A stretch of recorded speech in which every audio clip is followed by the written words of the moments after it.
Heads or tails? Tails. And it is a tail. You want to kick or receive? Or defer? I will. You can defer to the college questions. Give me the ball, man. All right, there we go. All right, defer in college then. All right, here we go. Gator.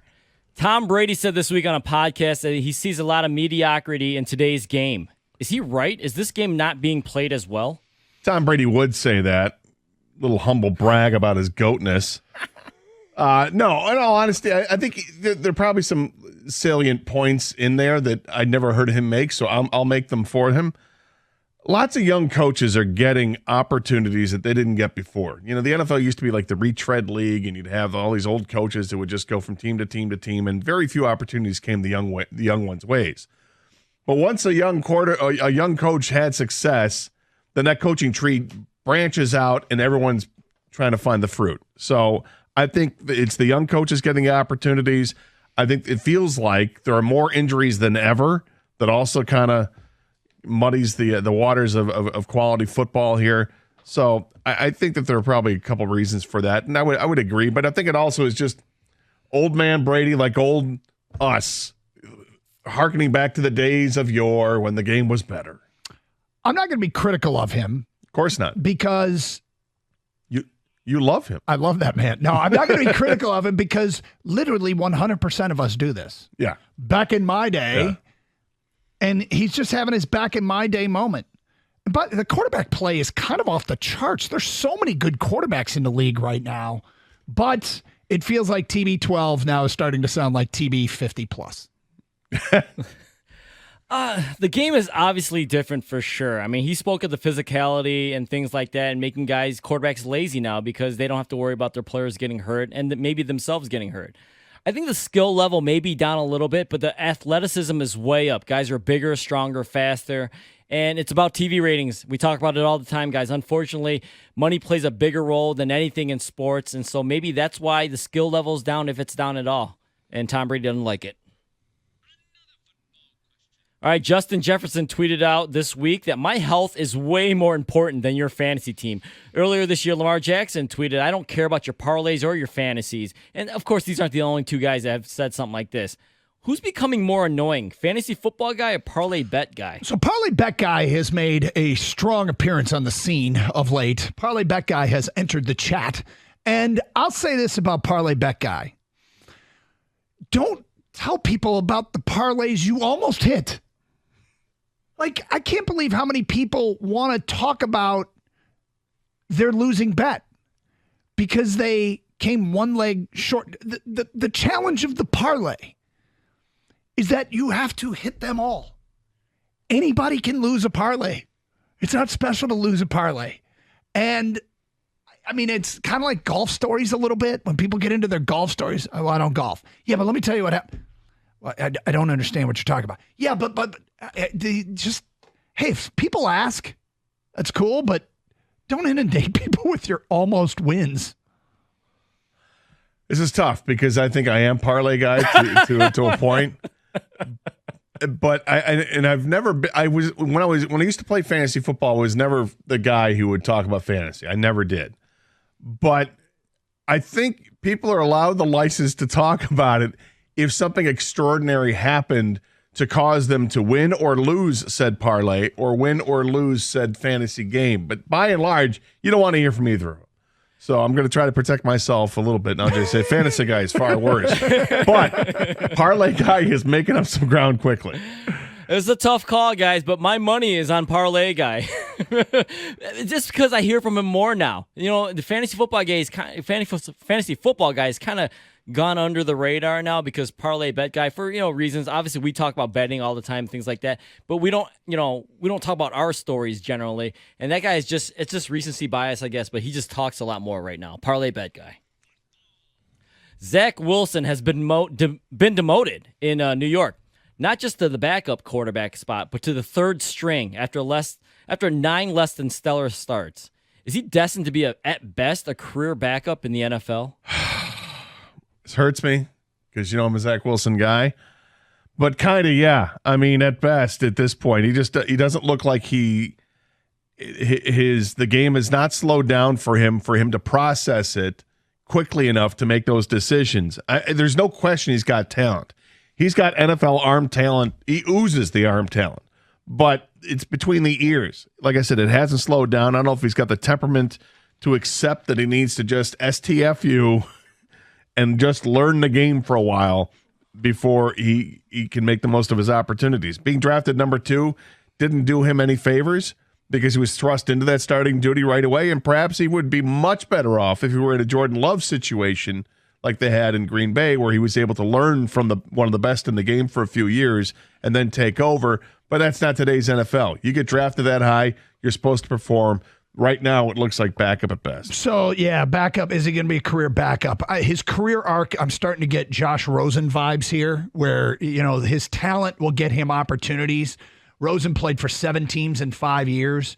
I suspect the talent gets him other opportunities, and I think he starts his NFL practice squad tour of the entire league this offseason. Oh. Wow, eyes on your own paper, Doug. I got the same feeling about him. Josh Rosen is the first guy that came to my mind. I think, listen, he's got the arm talent, like you said, Gator, and the offensive line is not good there. But I just don't think it's going to happen for him ever. Nothing has gotten really better. He's got to find something at least to get better, improve on. They haven't. The offense is not all his fault, but a lot of it is. I don't think he might not even be in the league after 2026. So yeah, career backup at best. But I'm thinking Josh Rosen as well, Doug. C.J. Stroud, a young quarterback who's actually doing good. He has the Texans at 6-4. Is he a legit MVP candidate? You think of all the things this guy has overcome, okay? I mean, there's not a ton of weapons down there, and he's getting the most out of what they've got. He's an Ohio State quarterback having success in the NFL. I mean, this guy is pulling off the impossible. Sure, he deserves NFL MVP consideration. He's second in the NFL in passing. They don't have much of a rushing attack. I'm very impressed. I think he is, but it's a long list of MVP candidates right now that gets whittled down as we start to enter the second half of the season. But if the Texans make the playoffs, you have to say he is. He's been extraordinary so far. 17 touchdowns, 5 picks. He's thrown 4 picks in the last 2 games.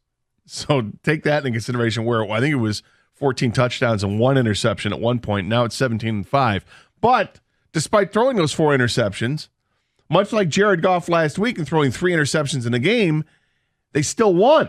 In fact, he's won both of those games in the last couple of weeks. The team has won both of those games. Like Doug, I'm amazed because he's got nothing to work with, and he's hit the ground running. He's only going to get better. His completion percentage is below average, I think, by NFL standards right now. That's going to go up. And when it goes up, he's going to really shine. I think he's going to be a star in this league within 3 years. But right now, is he an MVP candidate? Yeah, until it gets whittled down. I think he's absolutely an MVP candidate. His numbers are right there for the most part. The wins are right there. Now, there's a long list, like you said, Gator, and he may not be the best player in the league, but if you really emphasize the valuable part in MVP, he's got a really good case to make the fact that, especially if they make the playoffs, he is the most valuable player in the league, especially to his team. All right, the Eagles and Chiefs. It was the highest-rated Monday Night Football game since 1996. Is a rematch the dream scenario for this upcoming Super Bowl for great ratings? I think it probably is, although you can make a case for a bunch of teams in the NFC being there. I think AFC team, the NFL desperately wants it to be Kansas City. You've got Mahomes, who's the most exciting player in the league. You've got Kelsey and Taylor Swift and that whole mess. Andy Reid's fun. I mean, Kansas City belongs there. You want to see them there.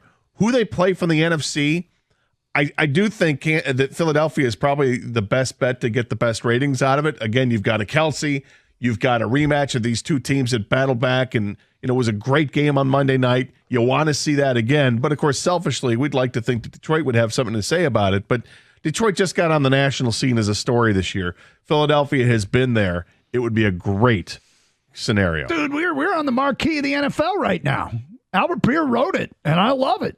And I think we got that, I hate to say it, I'm sorry, but I think we got that Chicago Cubs vibe going on. It's a lovable loser that everybody can get behind. I got to go. I know you hate it, but that's a real thing. It's a real thing. And I think Detroit would get good numbers coming out of the NFC. I also think Dallas would, of course, but it's America's team. I'm gonna I'm going to push for Detroit being the ratings bonanza. You were almost there, Doug. It's the Cowboys. I think Eagles Chiefs would obviously do great numbers if they rematch in the Super Bowl. I think surprisingly the Lions would as well, but it's the Cowboys. If you just want pure ratings, the Dallas Cowboys, they're the villain. There's a team that everybody knows, and everyone, and Chiefs on the other side for the AFC.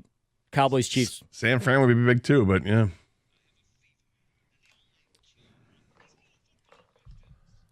Hey, real short and sweet here. Who's going to win the NFC South? What an awful question. And I like you less for asking it, Kang, because of what I'm forced to do here.